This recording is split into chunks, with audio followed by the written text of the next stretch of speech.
एक प्यारा सा गांव था, शांत और गांव हरा भरा, जहां बहुत से प्रकार के खाने पीने की चीजें मिला करती थीं। तरह तरह के ठेले और दुकान लगा करती थी।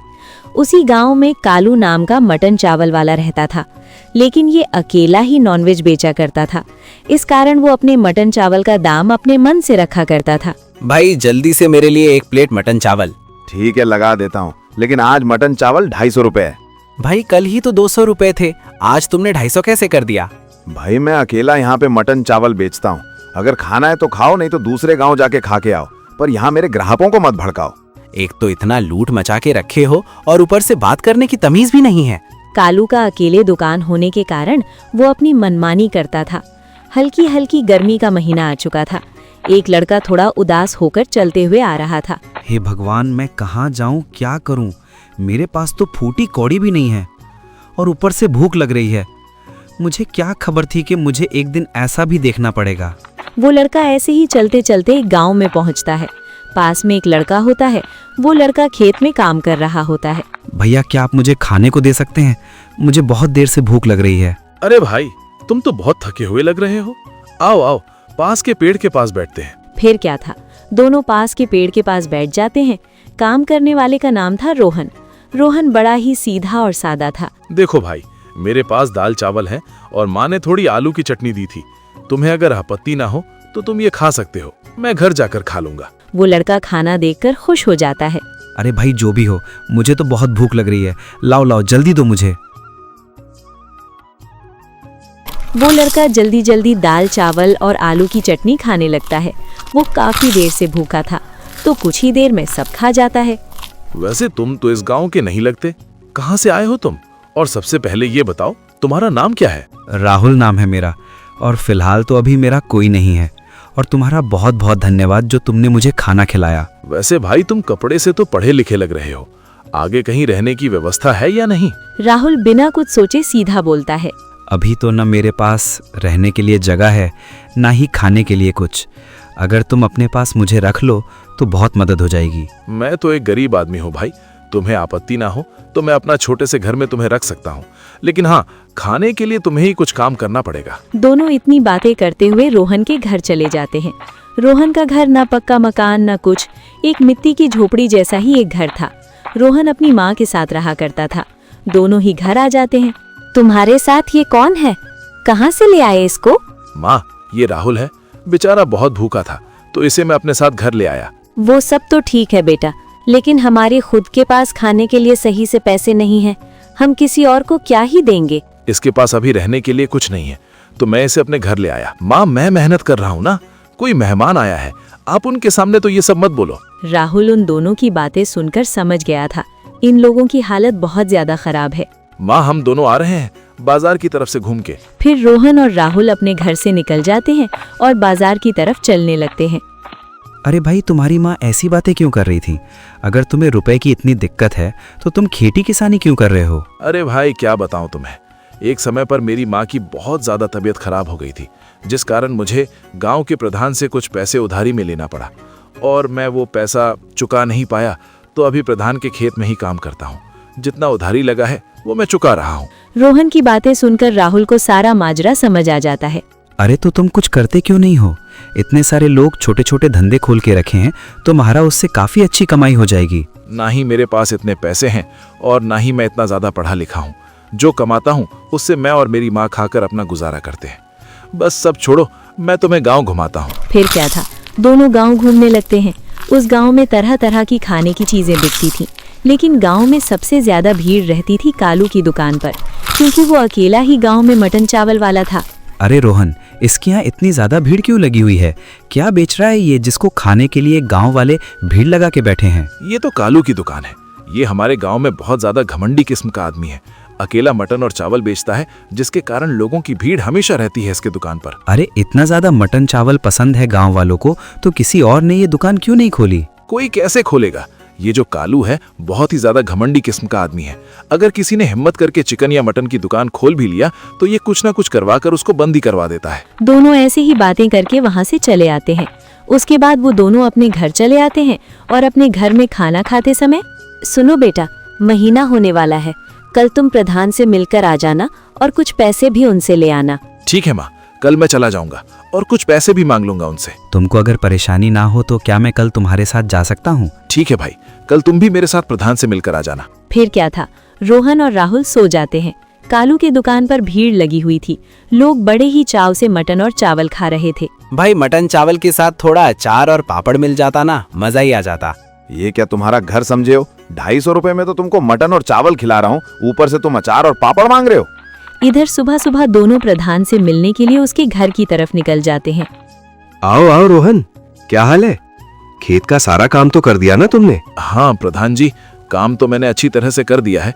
मैं कह रहा था कि इस महीने कुछ पैसे मिल जाते तो। अरे, एक तो तुमने मुझसे कर्ज लेके रखा है और तुम जितना काम करते हो उससे तो कर्ज चुकने वाला है नहीं, और ऊपर से पैसे मांग रहे हो। अरे प्रधान जी, मैं तो आपके यहाँ ही काम कर रहा हूँ।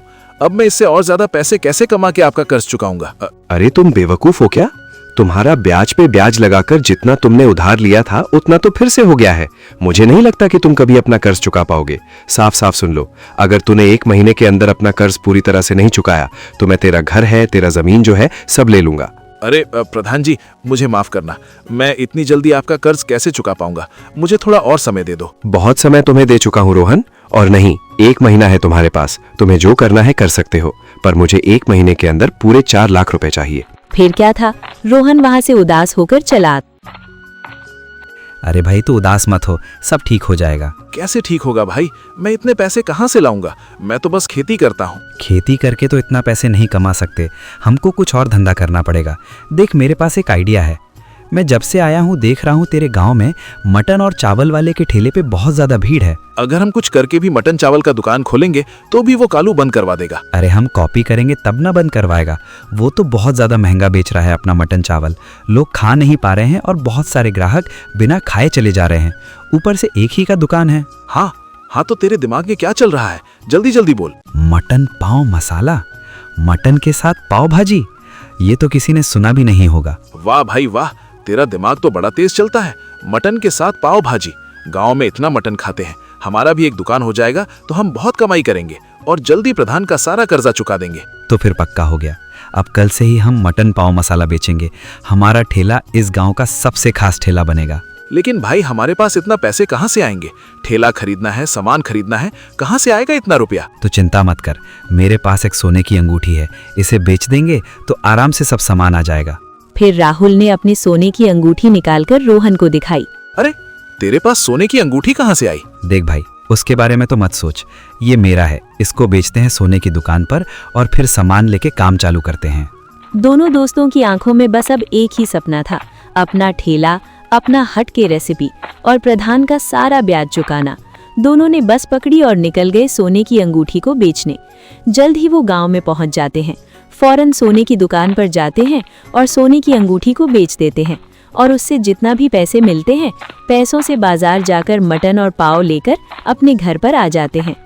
अगले ही दिन सुबह से ही दोनों ने मिलकर मटन बनाने में लग गए।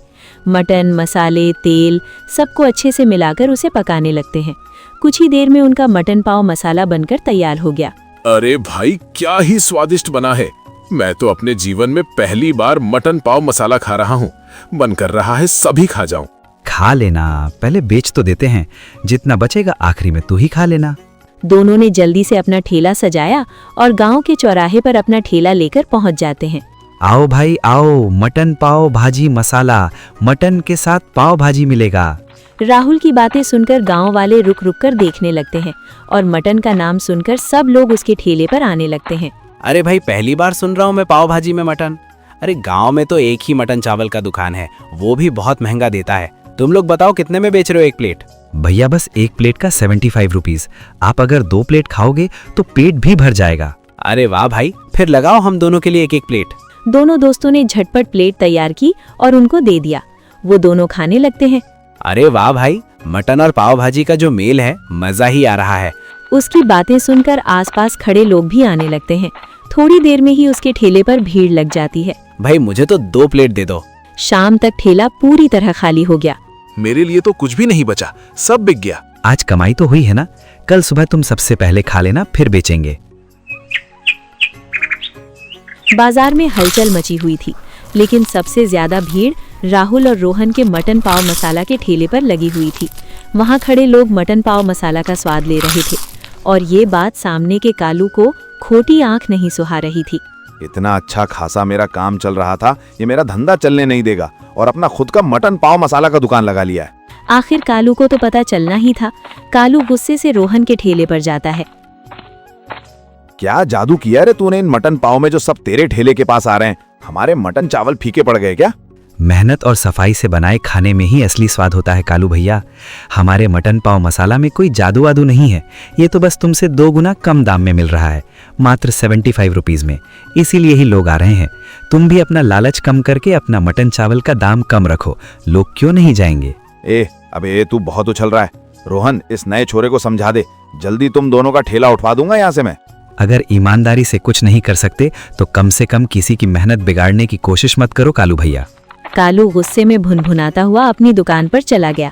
लेकिन जब भी कोई दूसरा मटन का दुकान खोलता तो किसी न किसी तरीके से कालू उस दुकान को बंद ही करवा देता। देख भाई, मैंने कहा था ना, ये कालू हमारा दुकान नहीं चलने देगा। बहुत ही लालची आदमी है, अपने दुकान के अलावा किसी का दुकान चलने नहीं देता। अरे भाई तो चिंता मत कर, मैं हूं ना। और 2-3 दिन में काफी पैसे जमा हो चुके हैं। हम प्रधान का जितना भी बकाया हुआ है सब चुका देंगे, उसके बाद देखेंगे ये कालू क्या करता है। अब से रोज रोहन के ठेले पर बड़ी लंबी लाइन लगती थी। उसके दुकान के मटन पाव मसाले की दीवानगी दिन ब दिन बढ़ता ही जा रहा था और सुबह से शाम होने तक उनका सारा मटन और पाव बिक जाता था। वाह भाई वाह, जो भी तुम्हारे मटन पाव मसाला खाएगा दोबारा आए बिना तो रह ही नहीं पाएगा। तुम दोनों का मटन पाव मसाला इतना खास कैसे है? क्या डालते हो इसमें? मेरा बेटा तो बहुत जिद कर रहा है खाने के लिए। हाँ डालते हैं ना, हमारी दोस्ती का प्यार जो डालते हैं इसमें। आपके बेटे के लिए 1 प्लेट मटन पाव मसाला हम दोनों की तरफ से बिल्कुल मुफ्त। आप दोनों बहुत ही अच्छे हो, आपका धन्यवाद। उसके बाद राहुल ने उस आदमी को मटन पाव मसाला पैक करके दे दिया। ऐसे ही कुछ दिनों बाद उनके काफी पैसे जमा हो चुके थे।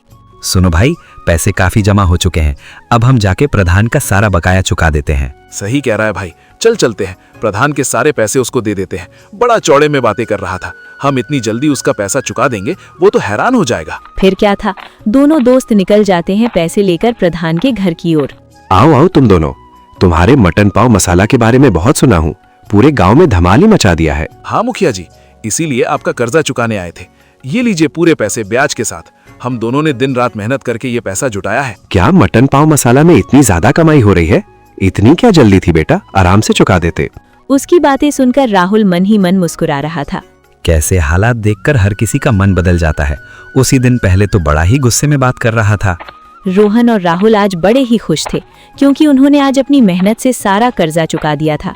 दोनों ही बातें करते करते अपने घर की ओर जा ही रहे थे, तभी उनको पास ही में खड़े रामू काका ने आवाज दी।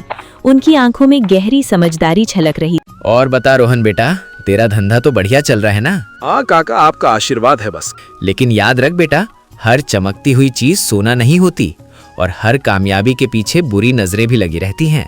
काका, आप कहना क्या चाहते हैं? कुछ नहीं, बस इतना समझ ले कि शोहरत के साथ दुश्मन भी आते हैं बेटा। काका, आप पहेलियां क्यों बुझा रहे हो? साफ साफ बोलो ना। मैं भी एक समय पर मटन बिरयानी की दुकान खोला करता था, पर उसी कालू ने चाल चलकर मेरी दुकान को भी बंद करवा दिया। इसीलिए बोल रहा हूँ, थोड़ा संभल कर और अपना ध्यान रखना। उसके बाद दोनों ही अपने घर आ जाते हैं और इधर कालू अपनी चाल चल रहा था। ए धनिया, इधर आ, पूरा दिन मेरे पैसे की शराब गटकता रहता है। ए सुन, इधर आ, आज मैं तुझे एक काम बता रहा हूँ, इसे अच्छे से करना, समझ गया? अरे मालिक, एक बोतल लाओ और आप कहो तो ताजमहल खड़ा कर दूं यहाँ। अबे हरामखोर, ध्यान से सुन, वो जो रोहन मटन पाव मसाला वाला है ना, उसके ठेले को वहां से गायब कर दे, समझ गया? अरे टेंशन मत लो मालिक, ऐसी जगह पहुंचा दूंगा कि आप भी बोलोगे कि वाह धनिया वाह। ये लो 2 बोतल एक्स्ट्रा, एंजॉय कर। ठीक है मालिक, मैं जाता हूँ। उसके बाद धनिया वहां से टेढ़ा मेढ़ा गिरता हुआ निकलता है। आज उस ठेले को इतना दूर छोड़ाऊंगा कि मालिक रोज फ्री में बोतल भी देंगे मुझे। अगले दिन सुबह धनिया घर जाने के बजाय कालू की दुकान के बाहर सोया था। अबे हरामखोर, उठ उठ, यहीं लुढ़क गया था क्या? एक काम कहा वो भी नहीं हुआ तुझसे, हैं? अरे मालिक, क्या बात करते हो? उस मटन पाव वाले का ठेला तो कोसों दूर छोड़ आया रात में। अरे पागल, वो देख सामने जो ठेला है वो किसका है?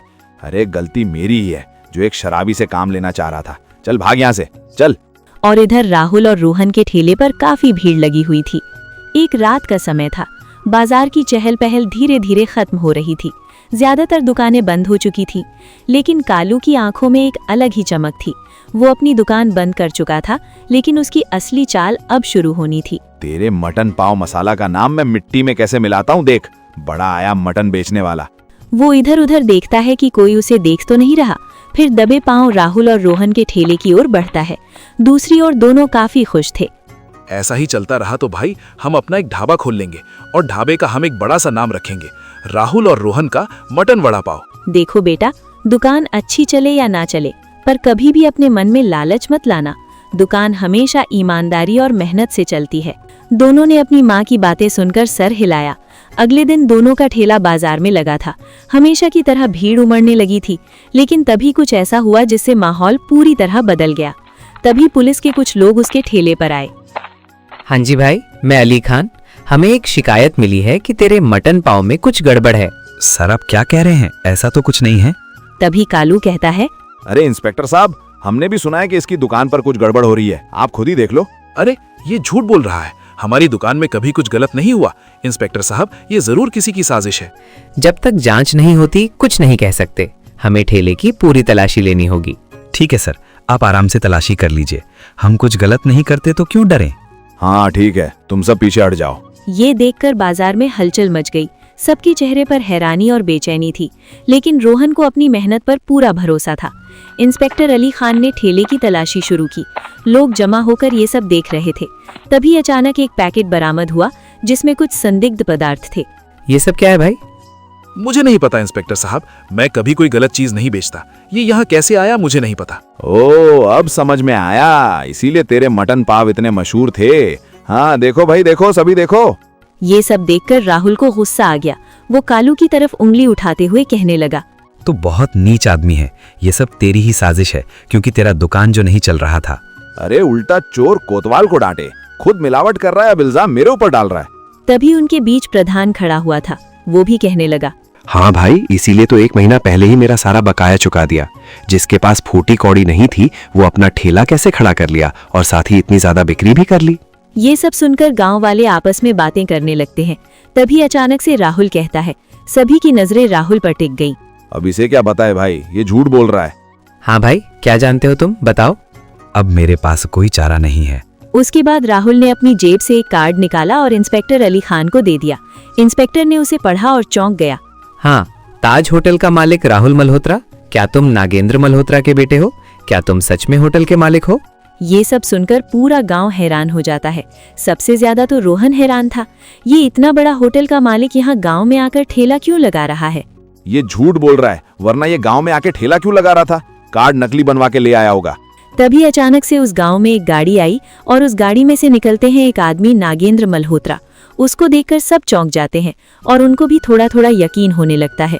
अरे सर, आप यहाँ? जी हाँ। हाँ बेटा, तेरा समय समाप्त हो गया। अब तू आकर हमारा होटल संभाल सकता है। पिताजी, मैं एक दिन यहाँ पर रहना चाहता हूँ और ये सारे माजरे सुलझाकर मैं अगले दिन घर आ जाऊंगा। ठीक है बेटा, लेकिन जल्दी आना। इतना कहकर नागेंद्र मल्होत्रा अपनी गाड़ी लेकर वापस चले जाते हैं। अब सबको यकीन हो चुका था कि राहुल बड़े होटल का मालिक है। सर बता सकते हो ये पुड़िया में क्या है? ये एक नशीली दवा है जिसे किसी के खाने में मिला दिया जाए तो व्यक्ति उस खाने का आदी हो जाता है और उसे एक तरह से लत लग जाती है। और मुझे शक नहीं, पूरा यकीन है ये इस कालू का काम है। पहले भी गांव में मटन के ढाबे खुल चुके थे, इसने उसको बंद करवा चुका है। ये झूठ बोल रहा है, इसमें मेरा कोई भी हाथ नहीं है। तुझे क्या लगता है इतने बड़े होटल का मालिक एक छोटा सा ठेला चला रहा है, फिर भी उसमें मिलावट करेगा? पुलिस उसकी एक नहीं सुनती है और उसको अपने साथ पकड़कर जेल ले जाती है। और इधर रोहन अभी इस सोच में था कि ये मेरे साथ आखिरकार काम क्यों कर रहा था। राहुल भाई, तो इतना बड़ा आदमी होकर मेरे साथ इस ठेले पर काम क्यों कर रहा था? अरे क्या है कि मेरे पिताजी बहुत ही सीधे और उच्च विचार के हैं। उनको लगा कि मैं अगर होटल का मालिक बन गया तो उसे संभाल नहीं पाऊंगा, इसीलिए उन्होंने मेरा 2 महीने के लिए परीक्षा लिया। अब तो चिंता मत कर, मैं तेरे लिए होटल खोलकर ही इस गांव से जाऊंगा, इसीलिए ही रुका हुआ हूँ। अब रोहन को सारी बातें समझ आ चुकी थीं। फिर क्या था, दोनों बहुत ही ज्यादा खुश हो जाते हैं और गांव में राहुल ने अपने दोस्त के लिए बड़ा सा होटल खोल दिया।